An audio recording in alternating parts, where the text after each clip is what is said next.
This presentation discusses adolescent pregnancy and breastfeeding, presented by Sarah Weyhmuller. First, I will discuss the benefits of breastfeeding and the epidemiological overview of breastfeeding practices. Then I will discuss the challenges with adolescent pregnancy and breastfeeding from the individual level of determinants, and then I will move on to the entire social ecological model. Breastfeeding has many benefits, for not only baby, but for mom as well. Baby begins building his or her library of immunity through breastfeeding, receiving mom's antibodies her body has already built up over her lifespan. This helps baby fight off infections throughout infancy and gives the baby's immune system a solid foundation as they begin to build their own immunity as they age. Breast milk has evolved over our entire species' lifespan to be the perfect, most optimum nutritional source for infants.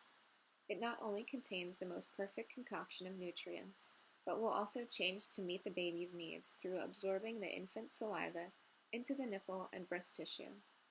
The breast milk contains special sugars that nourish and build the gut flora with beneficial bacteria vital to digestion.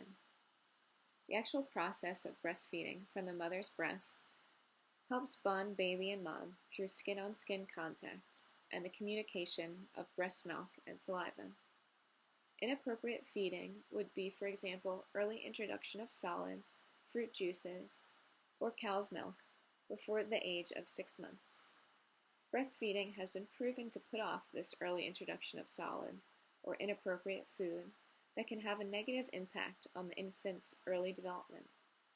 There has also been a link with breastfed babies and a lower risk of obesity in childhood and throughout adulthood. Benefits for mom include a lower risk for breast cancer and also a lower risk for type 2 diabetes. This lowered risk for diabetes is linked to the weight loss instigated by regular breastfeeding. This helps mom return to her body in its original shape before pregnancy and can even help higher her self-esteem, giving her positive psychological benefits. These psychological benefits are also a result of the bonding process with her baby through breastfeeding, making her feel happier and beat postpartum depression. Adolescent mothers are significantly less likely to breastfeed than their adult counterparts. Around 400,000 babies are born to adolescent mothers every year in the U.S. Approximately 60% of mothers under 20 initiate breastfeeding versus 80% of mothers 30 plus, and the duration of breastfeeding in adolescent mothers is also significantly shorter. At 6 months, 20% of adolescent mothers are still breastfeeding versus 50% of mothers 30 plus. So what are the reasons that adolescent mothers tend to breastfeed for a shorter period of time? Breastfeeding is definitely a learned skill, and it can be stressful to establish. First-time mothers generally must be shown how to properly breastfeed and have continual support and advice as new issues arise. Another issue mothers run into is pain or soreness in the nipples and breast tissue. This can be an uncomfortable barrier for mothers to overcome, especially young mothers. Trouble with latching can also be a frustrating process until the mother is comfortable with breastfeeding. Fatigue and low milk supply can also deter a mother from trying to breastfeed. Because these mothers are so young, a large number of them are still living with their own mothers. This may deter breastfeeding because they may be embarrassed or not have the same privacy to breastfeed as an older mother would living with her spouse. Young mothers may also be more likely to be embarrassed when they need to breastfeed outside of the home. Since young mothers are less likely to be supported by a partner, they may have to return to school or work sooner than an older married mother would, making it more difficult to keep up with breastfeeding.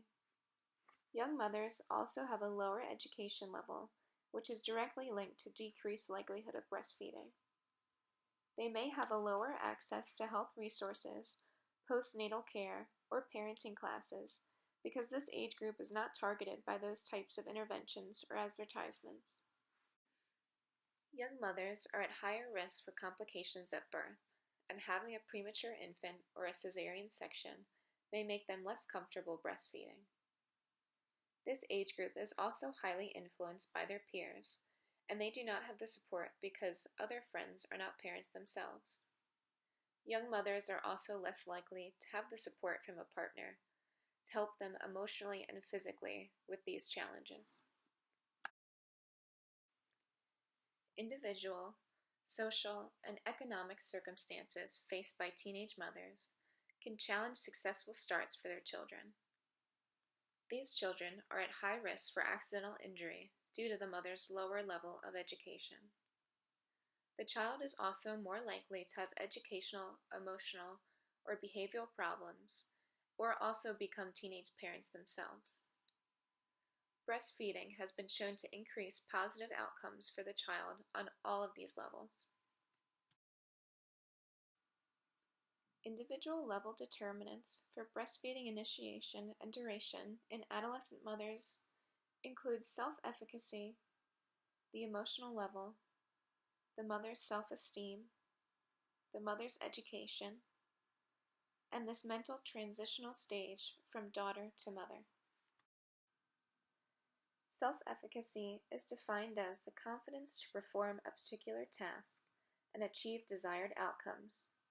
This can be a strong indicator of how long a mother breastfeeds because they may lose confidence in themselves more quickly and feel they are not properly providing for their baby. On the emotional level, adolescent mothers are usually balancing a whole different variety of emotions, from dealing with the challenges of first-time motherhood and also their relationships with their significant other. Self-esteem can also have a strong impact on breastfeeding because young mothers are highly affected by their peers, and they may not be able to overcome the stigma attached to being a young mother or to their new bodies that were altered by motherhood. Education plays a part because these mothers have a lower level of education due to their age, but also a lower education on motherhood and parenting overall. They may not be familiar with parenting a child because they are still coming out of childhood themselves. This ties into the transitional stage from daughter to mother. Adolescent mothers are more likely to live with their own mothers. This may hinder their ability to confidently and mentally switch roles and make decisions as a new mother. Before diving into the entire social ecological model, I first want to break down each level of the model. Starting from the lowest level, the individual level, which was discussed prior, is a person's individual behaviors, knowledge, and attitudes or genetic makeup. Moving upward, the interpersonal level includes a person's family and social network. The institutional level includes a person's work life or school life. The community level is the cultural norms defined by the society this person lives in and the values that culture holds. The highest level is the policy level, which includes laws and regulations or discriminations against a person.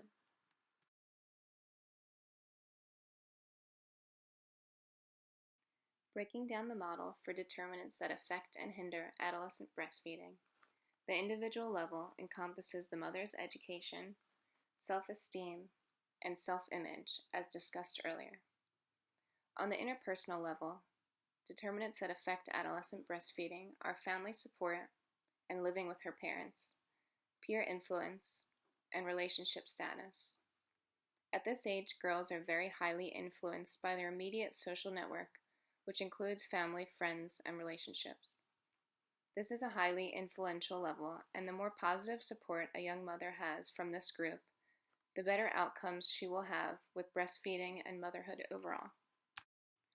On the institutional level, since young mothers are more likely to be single mothers, they generally find it necessary to return to work as soon as possible to provide for themselves and their baby.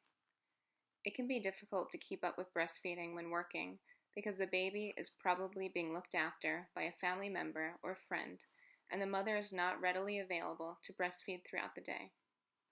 Also, because these teen mothers may still be in school, they are also away from their child during the day and unable to keep up with breastfeeding. On the community level, The cultural norms of our society are a family with a mother and father, generally over the age of 20, where the father is more likely to be the financial provider, especially during pregnancy and the younger years of the child's life. It can be difficult for a young mother without this partner support to keep up with being a full-time mother, employee, or student and support her child and herself. Workplaces and schools are not socially accepting or constructed in a way to facilitate breastfeeding or motherhood. On the policy level, determinants that affect adolescent breastfeeding are the construct of the health system and its availability to mothers. Young mothers may have limited access to the health care and gynecological services due to their insurance. Most people receive their health insurance through work, and these young mothers may not be employed or are still in school. These mothers would have to rely on their parents for insurance if they are unmarried or pay out of pocket. Also, pre- and postnatal classes are not targeted at this age group, so these mothers may not have those valuable resources available to them. This level also includes the discrimination these mothers face towards being a young mother. Young motherhood goes against these social norms constructed by society and shaped through different values or religious beliefs. Discrimination can then affect all levels of this model and can affect each tier, all the way down to how the individual feels about themselves, how their family and friends react to early motherhood, and how their career or schooling accepts this change. Thank you to all my group members for watching my presentation, and I look forward to viewing all of yours on this topic.